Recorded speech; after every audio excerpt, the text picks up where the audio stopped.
entonces. Empezamos. El tabernáculo caído de David. ¿Qué va a decir ahora el pastor? El tabernáculo caído de David. Hace ya casi un mes más o menos que hablé del tabernáculo de Moisés. ¿Se acuerdan? De que era una simbología de la obra de Cristo y nosotros somos el cuerpo del templo del Espíritu Santo, ¿verdad? Y eso es más o menos como Dios siempre se levanta a edificarnos a través de un sacrificio de la obra de la cruz, ¿se acuerdan? Y luego era de la santificación, la pureza, luego entrábamos al lugar santo, que era la segunda área, y estaban el candelabro, el incienso y el pan de las proposiciones, tres cosas, y el incienso era la oración, el candelabro eran los dones y también los dones que producía el Espíritu Santo a través de la unción y del aceite, y los panes era la palabra semanal, ¿no es cierto?, que se comía, que es venir a la iglesia cada semana, y luego entramos al lugar santísimo, que solamente entraba el sumo sacerdote y había una cortina de grosor casi de 10 centímetros, que era tan pesada que no la podía levantar cualquier persona, y solo entraba una vez al año el sumo sacerdote ahí. Y decían que dentro del lugar santísimo estaba el arca del pacto, que es un arca, es como un barquito, que estaba dos querubines ahí encima, y dentro del arca del pacto estaba la vara de Moisés, el maná y las leyes de Moisés, que simbolizan las cosas que Israel rechazó de primera, pero que son la gran bendición. La ley de Moisés es la ley de Dios en nuestros corazones, es la parte más íntima de una persona que transforma. La vara de Aarón es que Dios te elige sobre los demás, que Dios te va a exaltar a su momento, es un llamamiento especial, somos reyes y sacerdotes, y el otro era el maná del cielo, que es la provisión sobrenatural, ¿verdad? Pero ese nivel, cuando el sumo sacerdote hacía el sacrificio bajo el arca del pacto una vez al año, simboliza que ha pasado un año, no es cada día, es una unción más fuerte, es un nivel más alto. De cuando en cuando el Señor ese nivel nos lo va a ir dando de periodo en periodo. Por ejemplo, ahí muestra que la bendición, decía que cuando el sumo sacerdote, cuando la ofrenda era aceptada, había un año más de bendición, un año completo más del favor de Dios garantizado. ¿Cuántos me están comprendiendo lo que quiero decir? Hay ocasiones en que Dios nos prueba para cosas grandes, pero de cuando en cuando Dios nos va probando. Amén. De vez en cuando Dios va a decir, ya estás listo para el nivel más grande, pero no es cada rato, sino después de un tiempo Dios va a evaluar tu crecimiento y te va a llevar a esos niveles que te he dicho, de ser exaltado como Aarón, de ser provisto como en el desierto con el maná y de tener la ley de Dios en su corazón. Un año más de bendición. Entonces, los cristianos tenemos niveles. Que cuando Dios te visite de aquí a un tiempito diga, mi hijo ya está para otro nivel, veo que ha madurado, veo que no se ha estancado, veo que no sigue haciendo lo mismo. ¿Cuántos me están comprendiendo? Eso no es que iba cada semana al sumo sacerdote y decía, la bendición de un año. No, el sumo sacerdote entraba una vez al año, entonces es eso. Eso era el tabernáculo de Moisés en pocas palabras, ¿no? Un lío, ¿verdad? Pero en Amós 9, 11, 12, habla de que en Amós capítulo 9, versículo 11 y 12 dice, en aquel día, dice, yo levantaré el tabernáculo caído de David y cerraré sus portillos y levantaré sus ruinas y lo edificaré como en el tiempo pasado, para que aquellos sobre los cuales es invocado mi nombre posean esto de Edom. Y a todas las naciones, dice Jehová, que hace esto, el tabernáculo de David es el corazón de David. El tabernáculo de David es el corazón de David, dice. Bueno, esa nota me la puse yo al final. El tabernáculo de David es el corazón de David. Eso no está en la Biblia. Que estaban buscando ahí, no está, ¿no? Es que está aquí escrito aquí. Amén.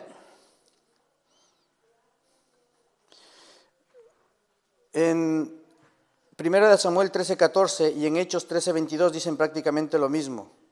Dice que Dios le escogió a David, dice, quitado este les levantó por rey a David, de quien dio también testimonio diciendo, he hallado a David, hijo de Isaí, varón conforme a mi corazón, quien hará todo lo que yo quiero.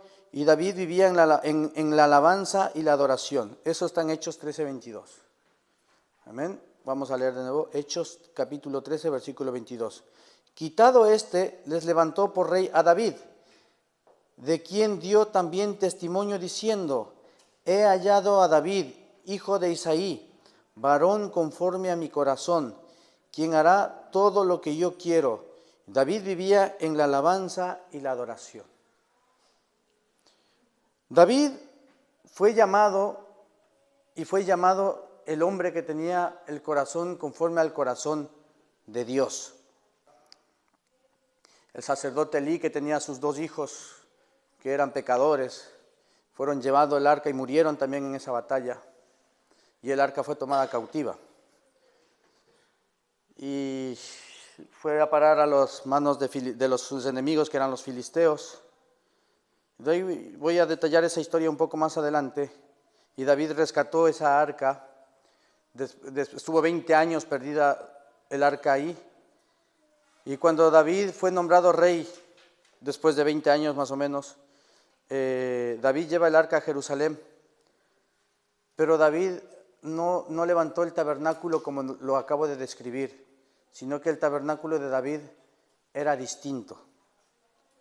El tabernáculo de David dice que era el arca, el atrio, pero no tenía el velo donde entraba el sumo sacerdote una vez al año. La presencia del Señor era tan grande que mataba a aquellas personas que entraban. Yo voy a leer eso ahora más adelante. Pero David se atrevió a no poner velo y dejaba que todos entraran al atrio y no morían. Pero antes de eso, esa arca pasó unas historias que estuvo con los filisteos en Asdod o algo así, que le pusieron el arca al lado de Dagón y Dagón apareció decapitado, otro día apareció sin brazos. Bueno, es un lío que también lo voy a detallar delante. Y luego a todo ese pueblo les dio tumores, enfermedades, quitaron a los filisteos, porque no querían el arca, lo querían solamente por esclavitud. Luego le cambiaron de pueblo, al otro pueblo también le fue mal, o sea, el arca fue haciendo un daño por donde iba, porque simbolizaba la presencia de Dios. Pero David, también hay algunos que tocaron el arca y también murieron. O sea, en ese tiempo, mientras la transcurrían, en lugar de poner levitas, pusieron otros a recorrer el arca, también la tocaron y murieron. Entonces David tenía un temor. Pero David, cuando cuando él fue nombrado rey, fue llevado a Jerusalén, David hizo al lado de su casa una tienda y puso el arca ahí. Y David primero comenzó a ver que el arca en donde le dejaban, y el arca era deseada y era recibida con alegría, digamos, esa casa prosperaba, o ese pueblo prosperaba. ¿Sí me están comprendiendo? A los que no lo querían les hacía pedazos del arca, o la querían por esclavitud, pero donde estaba en Obed-edom, creo que era el que se lo quedó la última vez, donde estaba el arca comenzaba a prosperar esa casa. Entonces David se aseguró, primero David dice que entró hasta en temor de traer el arca, porque veía que por donde iba el arca hacía daños. Pero cuando David dijo, voy a llevarlo con los levitas, voy a llevarlo con los sacerdotes y voy a hacer las cosas como tocan, y el arca no hizo daño, llegó a David y prosperaba. Amén. Pero dice Dios que quiere restaurar el tabernáculo caído de David, no el tabernáculo de Moisés, donde la diferencia es que no había esa cortina, porque David era el precursor de la gracia. David era uno de los primeros que vivía no bajo una ley rígida, sino que David era uno de los primeros que comenzó a comprender el corazón de Dios. Antes la gente hacía sacrificios por ley, por obediencia. ¿Cuántos me están comprendiendo? Pero David amaba a Dios. No sé si están dándose de cuenta de la diferencia. David empezó a hacer, y a Dios le agradaba más eso, hasta le perdonaba ciertas cosas a David, no lo mataba cuando hacía cosas, porque David hacía las cosas por amor. Y David es uno que levantó la alabanza enorme, más de 1000 músicos alrededor, y se deleitaban en el Dios. Lo que acaba de pasar hoy, el tabernáculo caído de David, es levantar la alabanza a Dios, comenzar a comprender el corazón de Dios y amarle. No hacer una La verdad es que el tabernáculo de Moisés simbólicamente es correcto. Pero Dios, algo que le ganó de David, es que David comprendía a Dios. Por eso dice, era un corazón conforme al corazón de Dios. Por eso venía el joven rico y le decía, Jesús, ¿qué tengo que hacer para entrar en el reino de los cielos? Si cumplo todos tus mandamientos, no robo, no mato, doy mis ofrendas, voy a Dios. Y Jesús le dijo, ¿cumples todos los mandamientos? Sí. Y encima le dice, Jesús, tú que eres bueno. Y Jesús le dice, no. El Padre es bueno.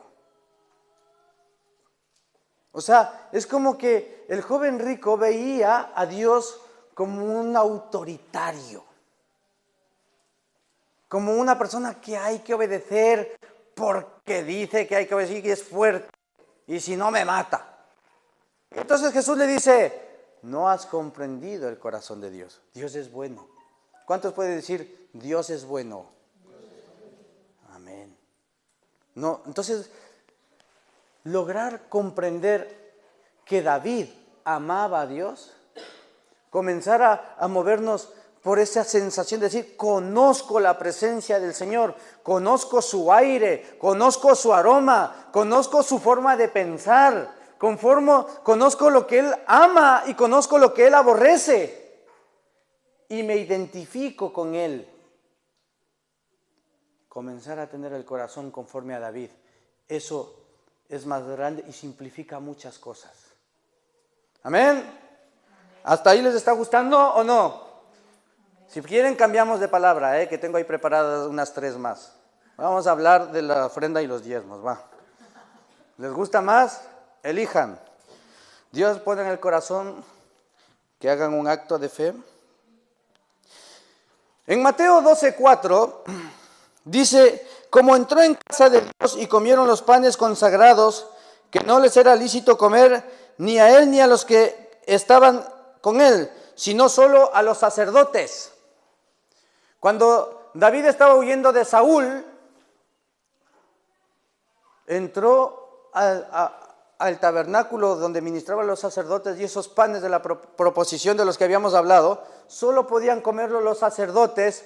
David entró y se los comió, y tomó la espada y se bebió el vino que era santificado, y Dios no le hizo nada porque estaba huyendo, porque David comprendía que la ley era para los hombres y no los hombres para la ley.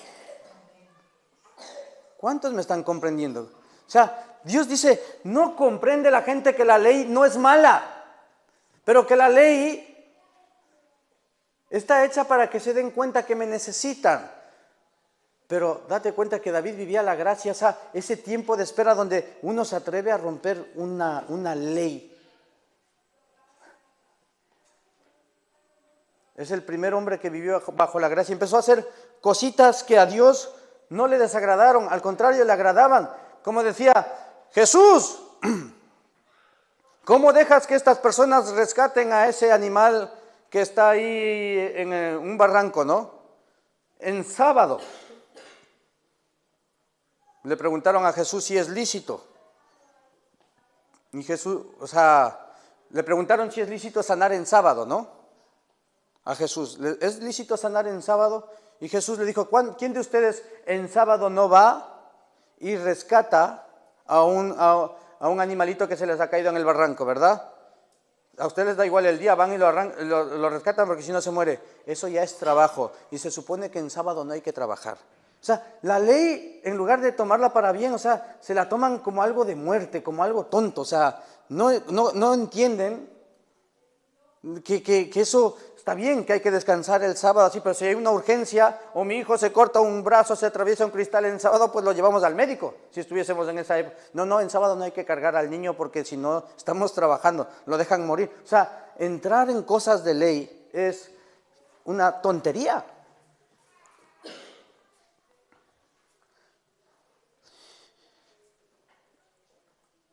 David vivía la gracia y David en Salmos 37:4 dice, deleítate a sí mismo en Jehová y Él te concederá las peticiones de tu corazón. Era una persona que se deleitaba en Dios. Eso es lo que tenemos que lograr hoy comprender, que cuando nosotros nos deleitamos en Dios, no solamente queremos obedecerle como un Dios recto, sino poder percibir. Y hoy me tengo que gozar con la iglesia y yo felicitarles por la forma en que hoy han alabado, hoy han adorado. Porque eso es comenzar a buscar, a desesperarse por la presencia del Señor, a saltar si hace falta. No siento alabar, pero yo me arrodillo si hace falta, o yo grito si hace falta, pero no me voy a ir sin que Dios me ministre y me toque hoy. Amar la presencia de Dios. ¿Cuántos aman la presencia de Dios? ¿Cuántos conocen esa llenura, esa paz, esa tranquilidad? Cuando uno viene cargado, con dolor de cabeza, de cuello, cuando uno viene sintiéndose culpable, cuando uno sintiéndose vacío, cuando uno se siente hasta sucio porque ha hecho cosas que a Dios no le agradan. A veces uno peca, falla, y luego venir aquí y ver que aquí se levanta un grupo fuerte de alabanza que empieza a ministrar la palabra, a fortalecer la palabra, y uno solamente decir, hoy no quiero comprender nada, solamente quiero estar un tiempo contigo porque eres maravilloso, Señor. No se trata de comprender, sino se trata de estar un tiempo contigo. Eso transforma tu interior. Por eso le doy un fuerte aplauso a esta iglesia hoy, porque han madrugado a la alabanza. Dense un fuerte aplauso a ustedes.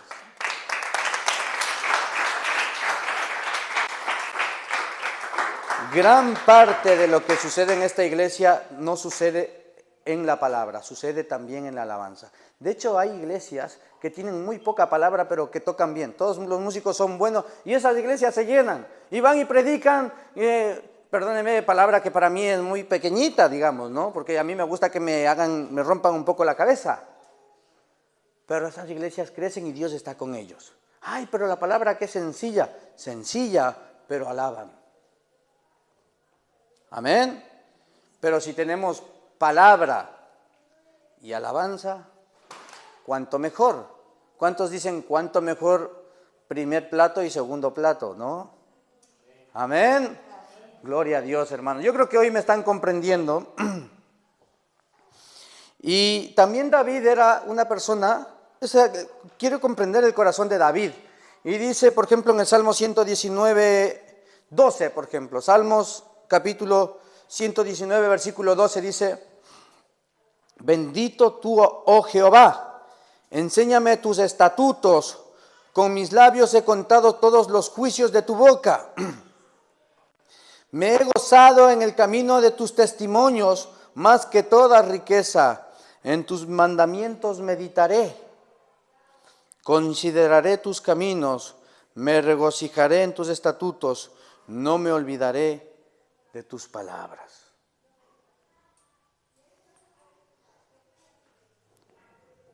Una persona que quiere tener el corazón conforme a David, ama la palabra, la medita, la escudriña y la busca seguir. Hermanos, amen la palabra,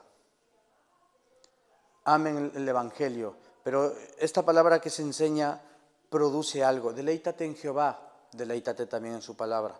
La palabra es lo que Él piensa, de una forma escrita. ¿Cuántos saben cómo Dios piensa? Pues ahí está la Biblia. Amén. Yo quiero saber cómo Dios piensa, yo quiero ver cómo que Dios le agrada, y Dios es un maestro de todo. Yo le preguntaba al Señor, ¿cómo puedo hacer buen novio? Y entonces me leí unos libros bíblicos y me sacaban ahí unas conclusiones y dije, voy a ser novio no a mi manera, sino a la manera de Dios. ¿Qué les parece? Y aprendí, hermano, a no ser celoso, a no reclamar, a no contar los defectos desde el principio, ¿no? Así me enseñaban en ese libro.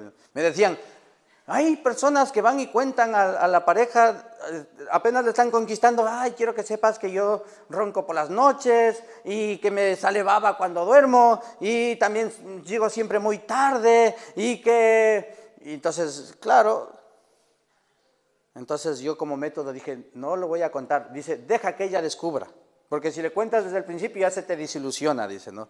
Entonces yo no contaba nada, ¿no? Me disfrazaba de perfecto, ¿no?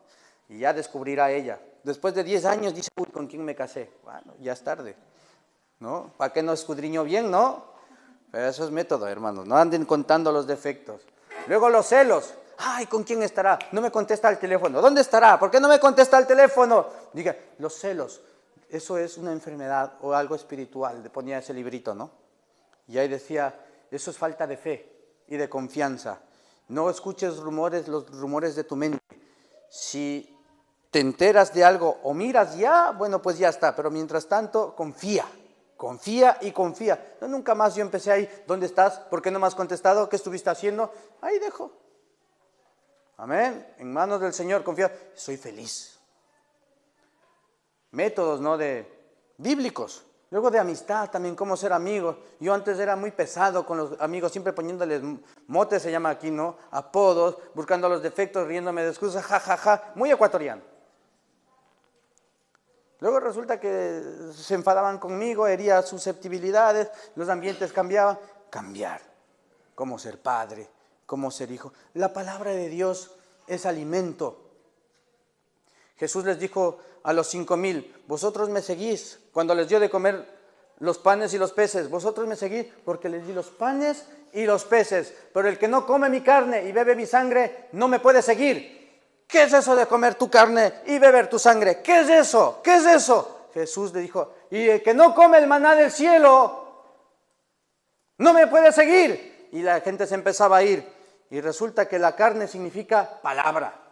Maná significa palabra. Y es sacrificio también carne. Amén. El sacrificio de Jesús y es palabra. Y la palabra es el verbo de Dios. Y el verbo es Dios. Juan 1:2. Y ese verbo se hizo carne. Cuando tú lees la palabra, estás comiendo la carne de Cristo. Eso está en Juan 1:15 creo, o 2:15, no me acuerdo. Pero Jesús es la palabra. Y dice que la palabra de Dios es espíritu y es vida. ¿Quieres alimentar tu espíritu? Tengan un ratito y aparten. Compra sabiduría, dice la palabra de Dios. Compra sabiduría significa no necesariamente pagar, pero sí es verdad que toca esforzarse y apartar tiempo de uno para poder leer la Biblia un rato o escuchar una enseñanza. Entonces la palabra, bien, y resulta que ahora yo quiero que Dios me enseñe. Estoy dispuesto a que Él me cambie. Y sangre, vino, salvación, vivan dependiendo de mí. La salvación no es por obra, sino por mí, por la cruz. Pan y vino, que no me come mi carne y no bebe mi sangre. Pan y vino, pan y vino. En una iglesia que tiene que haber pan y vino, carne de Cristo y vino, salvación a la gente, traerles esperanza, no condenación. Dice que, estaba oyendo un testimonio que me gustó, que había un pastor que estaba contando que él cometió muchos errores, pero que ahora Dios lo usa mucho. Y dice que cuando él era joven, él era muy legalista, vino una hermana y le dijo, pastor, le quiero contar algo, ¿qué pasa? Ese hermano de ahí me anda haciendo ojitos. No, hermano, le anda haciendo ojitos, dígame la verdad, ¿qué más? Y también me anda invitando a salir. No, hermano, confiese todo. Y también me dio un beso. ¿Cuántos besos le dio? Bueno, una. ¿Y qué más hicieron? Y así, ¿no? Y después, diga todo de una vez. Y me hizo caer, va. ¿Cuántas veces? 2 o 3 veces, va, ahora sí.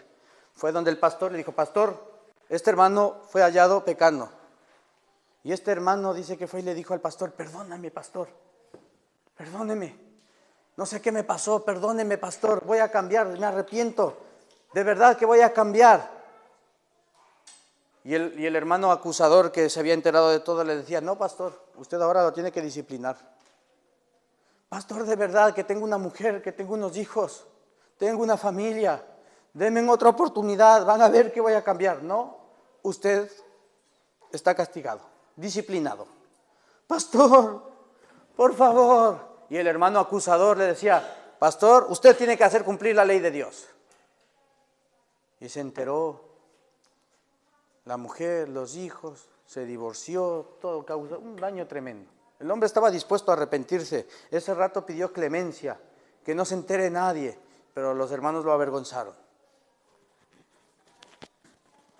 Después de un tiempo dice que este hermano que acusó así, estaba durmiendo y tuvo un sueño, donde él estaba matando a alguien. Estaba matando a alguien y decía: ay, Dios me libre de hacer eso, Dios me libre de matar a alguien hoy, Dios no permita que yo nunca mate a alguien. Y dice que vino la voz del Espíritu Santo en su corazón y le dijo: pues ya lo hiciste. Porque ese hermano que le había acusado se había separado, se había divorciado, y ya 9 años o 10 años que no volvía a la iglesia. Se apartó de Dios, le hicieron daño. O sea, somos expertos en acusar, pero no de levantar, de ayudar, de dañar. ¿Cuántos me están comprendiendo? Yo no estoy diciendo que el pecado no estoy llamando a lo bueno malo, ni a lo malo bueno, pero si vamos a señalar con el dedo, que sea para ayudar, no para hundir. Amén. Yo siempre les digo: hermanos, es verdad que no te estoy diciendo que tu pecado no pasa nada, lo que te estoy diciendo es que Dios te quiere dar una salida. Entonces desde esas cosas yo siempre digo: Dios les presenta a ustedes caminos, y eso es tiempo de gracia, tiempo de levantarse, tiempo de restauración. ¿Cuántos dicen Dios da oportunidades? Dice: tú que eres espiritual, considérate a ti mismo. Si tú que juzgas, no seas que tú también seas atrapado. Entonces yo les digo: hermanos, no vamos a decir, lo malo es decir, esto no pasa nada. Dios sí que te está llamando, pero Dios da tiempos de gracia para arrepentimiento. Dios te espera un tiempo para que arreglemos las cosas. Dios va dándonos oportunidades una y otra vez, 1000 veces. Y Dios es bueno. Por eso a mí me encanta decir: Dios es bueno. A mí me ha perdonado un montón de veces. Y me imagino que a ustedes también, ¿o no? Ay, gracias a Dios, hermano. Yo aquí exponiéndome y ustedes no se quieren mojar, ¿eh? Aquí nos mojamos todos, hermano. Aquí nada que solo el pastor peca y los demás no pecan. Todos, hermanos. Gloria a Dios. Vivamos los pecadores. Se está entendiendo, ¿no? No vayan a decir: el pastor está diciendo que pequemos, no pasa nada. No. No estoy diciendo eso. Lo que estoy diciendo es que necesitamos de Cristo que nos enseñe todo. Amén. Que nos enseñe a salir de todo. Entonces este pastor termina diciendo: nunca se sienta todas las personas de la misma forma en la silla de los acusados. Hay personas que piden misericordia, y yo lo he visto, y empecé yo a buscar salida. Hay personas que a lo mejor están en rebeldía y no les da la gana, pero hay personas que sí están dispuestas al cambio. Hay que trabajar con ellas con amor. Amén. Y cuando los discípulos dijeron eso, se fueron todos y se quedaron los 12. Y Jesús les dijo, o sea, es feo a uno ver que uno está predicando algo verdadero y la gente se empieza a ir o empieza a hacerte de feo. ¿Te das cuenta que la gente se le empieza a ir? Y Jesús se queda con los 12. Él les dice a los 12, y si quieren ustedes también váyanse. Porque yo no estoy dispuesto a estar con gente que solo quiere las bendiciones, quiere los panes y los peces, pero no quiere tomar cambios. Y los discípulos le dijeron una palabra clave: ¿a dónde iremos, Señor, si solo tú tienes palabra de vida? Estos 12 sí estaban dispuestos a escuchar a Jesús, sí tenían ganas de aprender, sí valoraban su consejo, sí valoraban su palabra. Y estos 12 vivían con Jesús de día y de noche. ¿De quiénes quieres ser? ¿De los 5,000 que buscan los panes y los peces o de los 12 que ama la mente de Cristo, el consejo de Cristo? Yo quiero ser de los 12, no sé tú. Eso implica un crecimiento más lento. La iglesia va despacio, pero yo siempre digo, los que están en luz y sal tienen testimonio de que Dios les bendice. Dios está con ellos, Dios les ayuda. En esta iglesia hay personas que comienzan a decir, Dios está conmigo, tengo una historia con Cristo.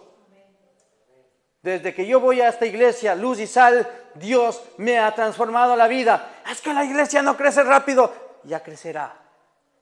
Vamos de uno en uno, pero los que estén, que puedan decir, en esa iglesia yo no voy a escuchar una bonita la canción, unos buenos solos, el pastor hace un buen montaje, todos, o sea, y ha estado todo muy perfecto, muy ordenado, pero no queremos cambiar durante la semana. Y es que el espectáculo, maravilloso, maravilloso,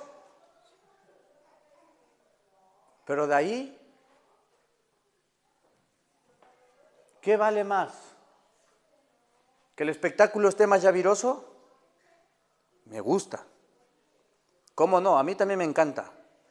Pero que después vayamos diciendo, yo valoro la palabra de Cristo. Yo valoro lo que Dios me habla. Y aparte que cuando yo salgo, veo que Dios me bendice. Tengo una vida que Dios me toca, me habla, me ministra, me fortalece, me limpia, me da nuevas fuerzas. Yo conozco a un Dios que me consuela, un Dios vivo. ¿Les ha hecho milagros Dios a ustedes de vez en cuando? Todos. Entonces ya tienes una historia. Cada uno de ustedes puede decir, a mí Dios me ayudó cuando nadie me ayudaba. Entonces ya hay un Dios vivo. No venimos a ver un domingo un buen espectáculo. Venimos a ver un tiempo de comunión con Dios vivo. Ahí sí que yo quiero estar en esa iglesia, hermano. Y desde luego ya crecerá más. Pero lo que queremos es que los que estén tengan una historia viva, una historia real, una historia de un Dios que está, que siente, que toca y que habla. Eso es el corazón de David.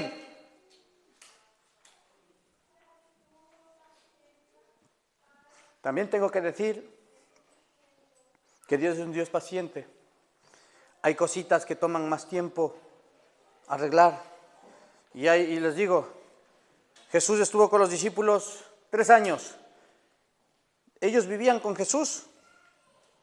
Ellos comían con Jesús, desayunaban con Jesús, comían, cenaban, se duchaban juntos con Jesús 3 años. ¿Sabes cuánto tiempo tardó Jesús? 3 años en decir, ahora ya están preparados ustedes. ¿Verdad? ¿Cuánto más nosotros? Hermano, no te preocupes si tú sientes ahora que hay cositas que te faltan, es normal. Si tú sientes que hay cosas que faltan mejorar o cambiar, si tú sientes que todavía no estás a la altura en lo que Cristo, que le has fallado una y otra vez, es normal. Pero hoy es una nueva oportunidad, como decía la hermana Loida, ¿no? Y como también dice Quique Pavón. Y mañana una nueva oportunidad, ¿no? Después de esto volveré a reedificar el tabernáculo de David, eso está en Hechos 16, dice, y reedificaré sus ruinas y la levantaré de nuevo, para que el resto de los hombres busque al Señor y todos los gentiles que son llamados por mi nombre, dice el Señor, que hace saber todo esto desde tiempos antiguos. En Hechos está hablando de que en el primer concilio que tuvo la iglesia, se juntaron y comenzaron a hablar de cómo la gente hablaba en lenguas, cómo la gente recibía la presencia del Señor, que en el tabernáculo de David no había velo, sino que todos podían tener el acceso directo. Luego cuando Salomón restableció lo que es el templo de Salomón, el primer templo que se construyó, y sacaron el tabernáculo del tabernáculo, las cosas, y lo hicieron en un templo, se restableció otra vez el tabernáculo al estilo de Moisés, pero y en un templo. Amén, lo mismo. Y claro, eso fue una temporada nomás que vivieron, así que todos accedían. Pero cuando Jesús murió en la cruz, dice que cuando Él murió se rasgó el velo y restableció el tabernáculo de Moisés, y ahora de David, y ahora todos podían estar en la presencia del Señor a través de la alabanza, de la oración, de la adoración. Eso es restablecer el tabernáculo de David, sin velo.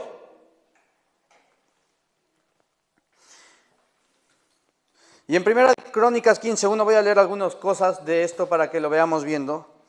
Preparó un lugar para el arca de Dios y levantó una tienda para ella. Eso está en Primera de Crónicas 15:1. David hizo para sí casas en la ciudad de David y preparó un lugar para el arca de Dios y levantó una tienda para ella. Y en Segunda de Crónicas 5:2 dice, entonces Salomón reunió en Jerusalén a los ancianos de Israel, a todos los jefes de las tribus y a los principales de las casas paternas de los hijos de Israel para subir el arca del pacto del Señor de la ciudad de David, la cual es Sión. Entonces ahí es cuando ya establecieron el templo. Amén. Y voy a leer aquí.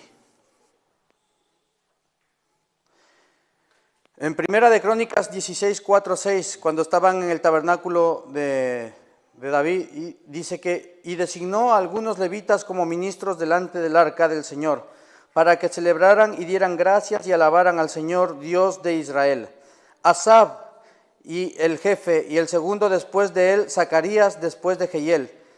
Semiarmot, Jehiel, Matatías, Eliab, Benaya, Obededón y Jehiel, con instrumentos musicales, arpas, liras. También Asaf tocaba címbalos muy resonantes, y los sacerdotes Benaya y Jeslael tocaban con trompetas continuamente del arca del pacto de Dios. Entonces, dice que estaban todo el día con alabanza.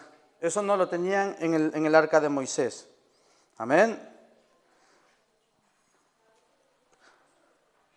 Y en el Apocalipsis 4:8-11 dice que es similar, porque en el 4:8-11 dice que en el cielo hay alabanza constante, sin parar. Entonces eso es una constante, que es alabanza, que es un acto de amor. En Primera de Crónicas 16:37 dice, y dejó allí delante del arca del pacto del Señor a Asaf y a sus parientes para ministrar continuamente delante del arca según demanda el trabajo cada día, ¿no? Entonces esos estaban todo el día cantando, todo el día cantando. Y en Primera de Crónicas 15:22 dice, y que Ananías, jefe de los levitas, estaba a cargo del canto, y él dirigía el canto porque era hábil. Entonces eran personas hábiles, ¿no? No eran cualquier persona. Hoy yo veía a los músicos que estaban aquí, eran hábiles, ¿verdad? No son personas que no tienen ni idea, sino... Y todos estaban bajo dirección de su padre para cantar en la casa del Señor con címbalos, arpas y liras para el servicio de la casa de Dios. Asaf, Jedutún y Hermán estaban bajo la dirección del rey. El número de los que fueron instruidos en el canto al Señor con sus parientes y todos los que eran hábiles fue 288. ¿Cuántos vocalistas tenemos aquí? ¿Cuántos cantantes tenemos aquí? Loida 1, Gemima 2... Por ahí también Dulce, Angie, 3, 4, 5. 288 dice, ¿no? Cantantes solamente de canto. Ya se pueden imaginar cómo sonaba el coro, ¿no? Ustedes pueden imaginar cómo sonaba el coro del tabernáculo de David. 288 cantantes.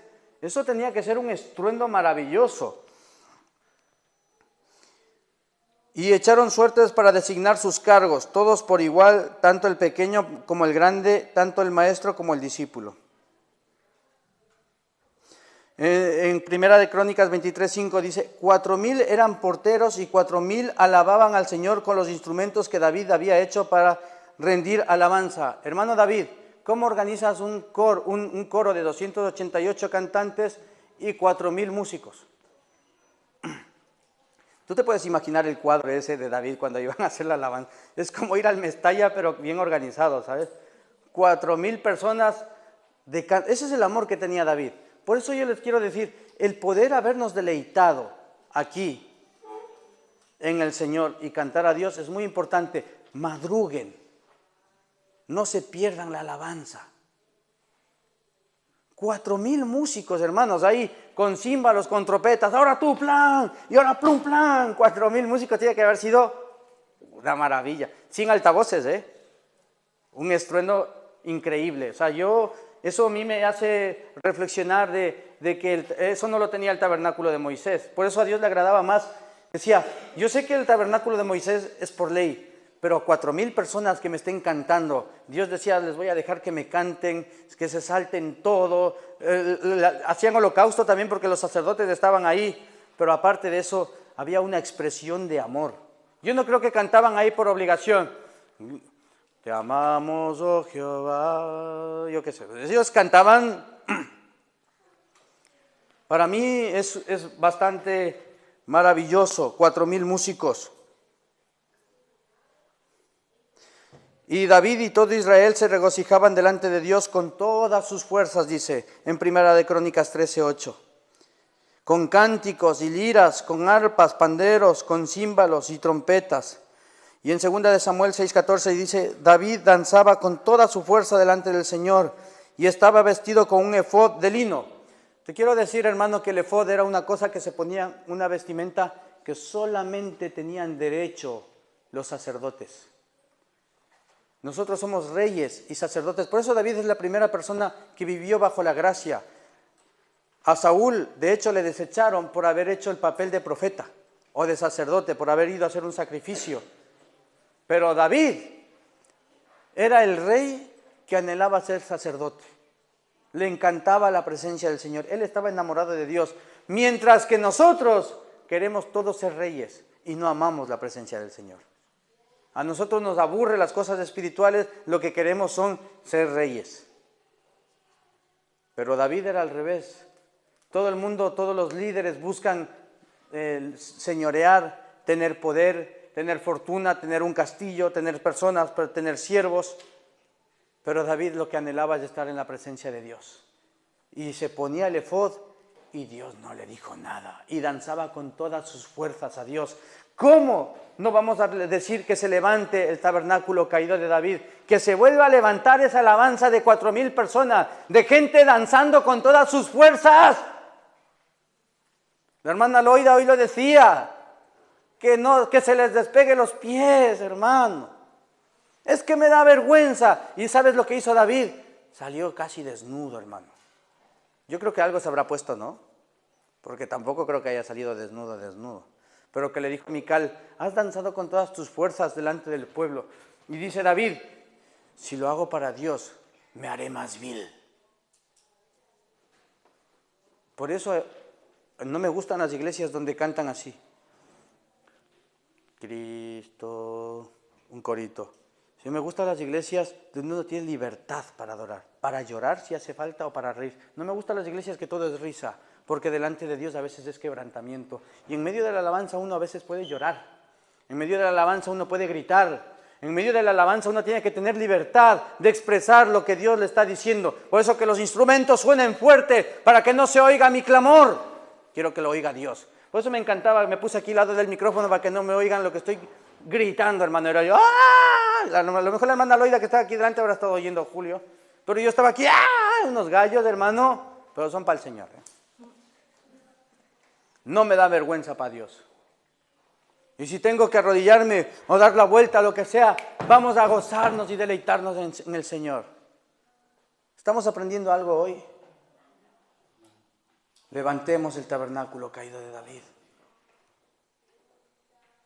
Ay, ahora no se sientan condenados si se quedan quietos. Si te quieres quedar quieto, quédate quieto. Pero que sea para el Señor. Amén. Es que no me nace, hermano, pero aquí dice que con todas sus fuerzas delante del Señor estaba vestido con un efod de lino y David tocaba, y David y toda la casa de Israel hacían subir el arca del Señor con aclamación y sonido y de trompeta. Porque el Señor ha escogido a Sión, la quiso para su habitación, dice. Y luego le preguntaron a Jesús, ¿cuál es el primer mandamiento? Y en Mateo 22, 37, 39 dice, ama a tu prójimo como a ti mismo, pero dice, más importante es, ama al Señor tu Dios con todas tus fuerzas, cuerpo, tu mente, alma y tu corazón, espíritu. Y eso es la ley y los profetas. Llama a tu prójimo como a ti mismo. 2. El primer mandamiento es, ama al Señor tu Dios con todas tus fuerzas, con toda tu mente y todo tu corazón. y ama a tu prójimo como a ti mismo. Entonces yo acabo de predicar dos cosas hoy. Amemos a Dios y ayudemos a los hermanos a levantarse, no a hundirles. Hay que perdonar al caído, ayudarlos. Pero los caídos no se conformen en quedarse caídos. Levántense, hermanos. Ordenemos lo que Dios quiere que ordenemos. Hagamos las cosas como Dios quiere que hagamos. Amén. Tranquilo que Dios te ama. Estamos en tiempo de gracia. Aprovechemos ese tiempo. Amar a Dios. No sé yo mucho la Biblia.